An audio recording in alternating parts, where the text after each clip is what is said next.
Petite capsule concernant le remplaçant de Justin Trudeau, le fameux Marc Carney ici. Faites bien attention, mes amis. Partagez ça à ceux qui pensent voter libéraux, qui pensent que ça va remplacer quelque chose au niveau de Trudeau. Il est aussi pire que Trudeau, peut-être même encore pire.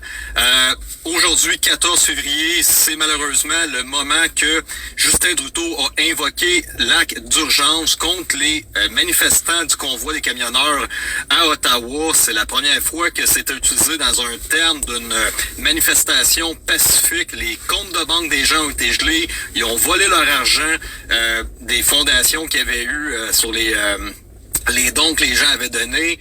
Ils ont même les gens qui avaient donné des 10 ou 20 piastres en donation sont vu trouver leur compte de banque gelé. C'est complètement ça a été déclaré finalement illégal. Hein? Les libéraux présentement sont en cours pour refighter qu'est-ce qui s'est passé, mais ça a été illégal. Donc tout ce que Trudeau a fait à l'époque. Et regardez Marc Carney ici, présentement, qu'est-ce qu'il a mentionné cette semaine?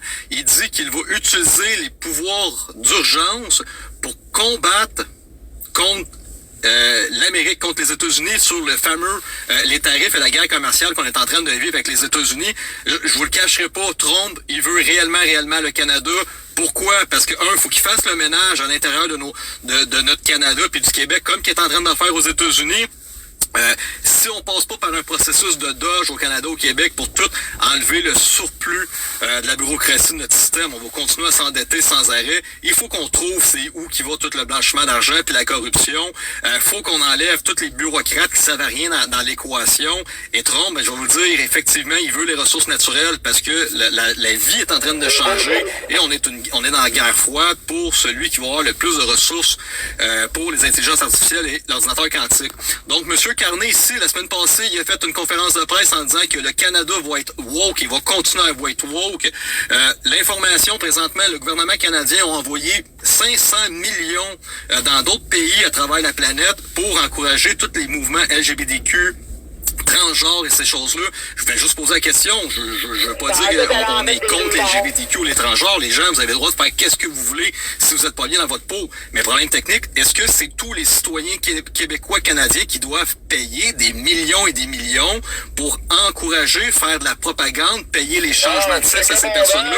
Est-ce que ça doit venir de nos poches à nous ou finalement vous vous rendez compte que peut-être que les gouvernements utilisent ça pour faire la corruption, s'envoyer de l'argent à gauche et à droite? Il y a combien de personnes dans ces entités bureaucratiques-là qui mangent de l'argent sur le dos des contribuables? Nous, on le voit ici au Québec, les gens ont de la misère à arriver financièrement, les gens sont plus capables d'habiter tout seul dans un logement, il n'y a plus de logement, le coût de l'épicerie coûte extrêmement cher. Et il y a toujours de plus en plus de taxes et d'impôts.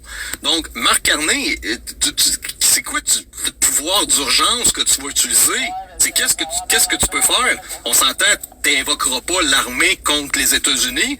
Donc, ton pouvoir d'urgence, c'est quoi? Tu vas saisir les comptes de banque des gens pour payer la dette du Canada. Tu vas faire comme que le gouvernement de la Grèce a fait il y a plusieurs années. Les gens pourront pas aller retirer leur propre argent de leur compte de banque parce que le Canada a besoin de l'argent des contribuables pour pas tomber en faillite. C'est quoi la mesure d'urgence que tu veux utiliser? On s'entend, tu ne peux pas, t'as aucun pouvoir sur les Américains ni sur Trump. Ça veut dire que tu vas venir chercher de l'argent où tu vas faire en sorte que le peuple canadien doive subir ton acte d'urgence que tu vas faire. Ensuite de ça, on regarde ici l'information. Prochain, c'est lui qui va remplacer Trudeau. On s'entend, il n'y a pas vraiment de combat au Parti libéral. Et regardez ici, il a habité pendant 11 ans de temps à l'extérieur du Canada. Il a 3 passeports différents. Il n'a jamais été élu par personne pour aller... c'est un peu comme une Kamala Harris aux États-Unis. Hein. Elle est arrivée out of nowhere. C'était la vice-présidente parce que c'était Biden qui l'avait choisie. Puis tout à coup, ils ont décidé que c'était elle, la représentante du Parti démocrate aux États-Unis, alors qu'elle n'avait pas passé aucun processus démocratique pour lui dire est-ce que c'est elle la candidate ou le candidat qu'on veut au Canada. Même situation. Donc, faites très, très attention à ce Mark Carney-là. Très, très dangereux, selon moi. Il fait l'agenda du World Forum Economic de Davos à fond. Il veut faire une grosse guerre contre Trump. Il veut faire tout le contraire que qu'est-ce que les États-Unis sont en train de faire, de changer leur politique, de faire le ménage de la corruption, de faire le ménage de Big Pharma. Et lui, ben, il veut continuer à camoufler les intérêts des personnes qui le payent en haut et qui le représentent. Et une petite note à vous de savoir, quand vous regardez les sondages légers, les libéraux et les conservateurs sont à égalité. Par contre, j'ai vu un sondage indépendant ce matin et les conservateurs sont à 13% plus élevés que les libéraux.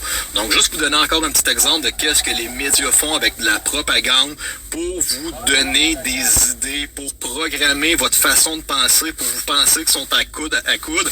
Je veux juste te rappeler quelque chose, hein. Le sondage léger disait que Kamala Harris allait gagner haut la main.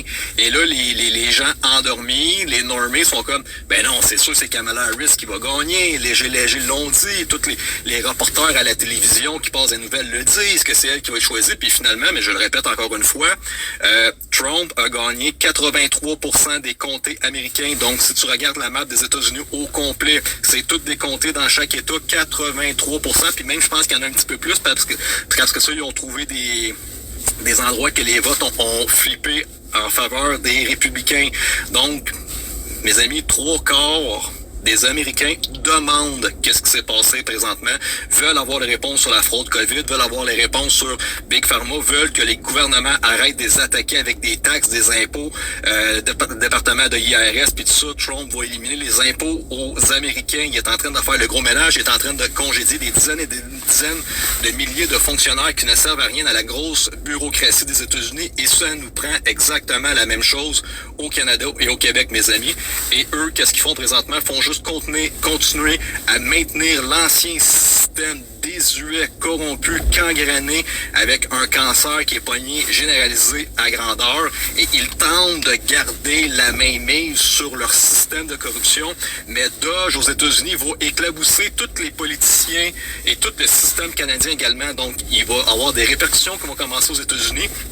Et ces gens-là, finalement, vont devoir passer par le tordeur parce qu'ils vont être exposés de l'autre côté de la frontière. Bonne journée à tous et bonne Saint-Valentin. Petite capsule concernant